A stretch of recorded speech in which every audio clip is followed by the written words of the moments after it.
Hello, space engineers. This is Lone Ghost 1. I thought I'd do a video about how to make sure your ships can lift off the ground on their first try. I will start off this video by giving you guys an equation, and then I will explain and demonstrate how that works. And finally, I'll give a bit more in-depth explanation about how that equation actually works with physics. Before I start, I'll give you guys some background as to who I am. I'm a second year mechanical engineering student in college.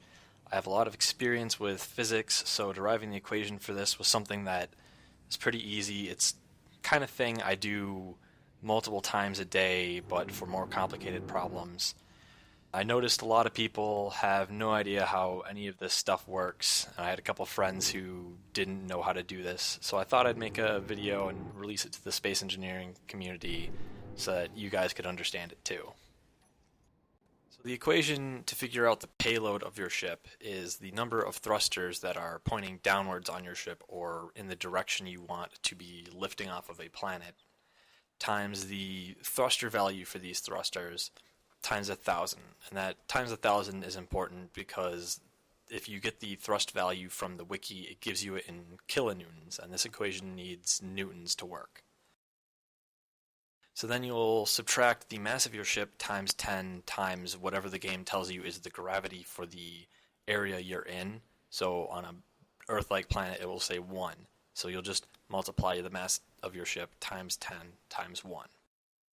And then you'll take what you get from subtracting those two values, and you'll divide that by 10, and that will get you how many kilograms your ship is capable of lifting in excess of its own mass. If you do this math and you come out with a negative value, that means your ship is straight up incapable of lifting itself. And if that's the case, you just need to add some more thrusters to your ship and go through the equation again.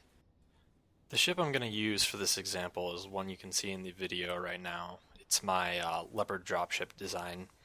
This has 10 large atmospheric thrusters for lift, and each has 5,400 kilonewtons of thrust. The ship has a mass of around 4.3 million kilograms, and here you can see the modified equation for it. It shows that we have an excess payload of around 1.1 million kilograms, so lifting off isn't much of an issue for this ship. Now if we check the reverse thrust of the ship, it has 6 large hydrogen thrusters at 6,000 kilonewtons of thrust each.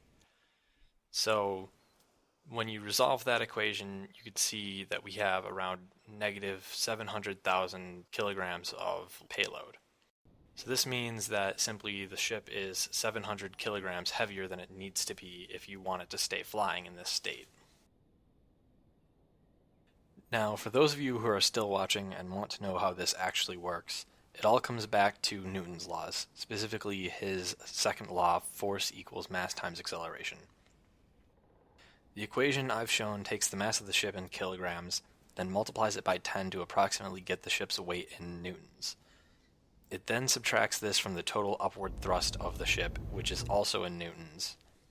This is then divided by 10 to approximately convert back into kilograms. How this physically would work is that the planet's gravity is accelerating the mass of the ship down at a rate of 9.81 meters per second squared. A newton is a unit of force which is equal to 1 kilogram being accelerated at 1 meter per second squared. So multiplying the mass of the ship by its acceleration gives us the downward force or weight of the ship. At this point, we have a force in newtons pushing the ship down, and another force in newtons pushing the ship up. These can be added together if you define one as being negative, and will give you a net force on the ship. Whatever force is left over can be used to calculate how many kilograms more the ship would have to weigh before it can't move. This is why we divide by 10 in the equation. Rather than using 9.81, we prefer to use 10 meters per second squared because it gives you a bit of a wiggle room in case you need to load your ship more, or if your mass predictions aren't quite right, or if the game in fact doesn't actually use 9.81 meters per second. So that's the gist of how this works and how you can strap thrusters and know how many thrusters you need to put on your ship to make sure that it will lift off on your first try. Make sure you don't forget your gyros and everything, as is usual, because I tend to do that a lot. If you have any questions, feel free to ask in the comments, and I will put a link to the wiki page that has all of the thrusters, and I guess to the ship I showed too. Thank you all for watching, and like they always say, it's not engineering if you didn't use an equation.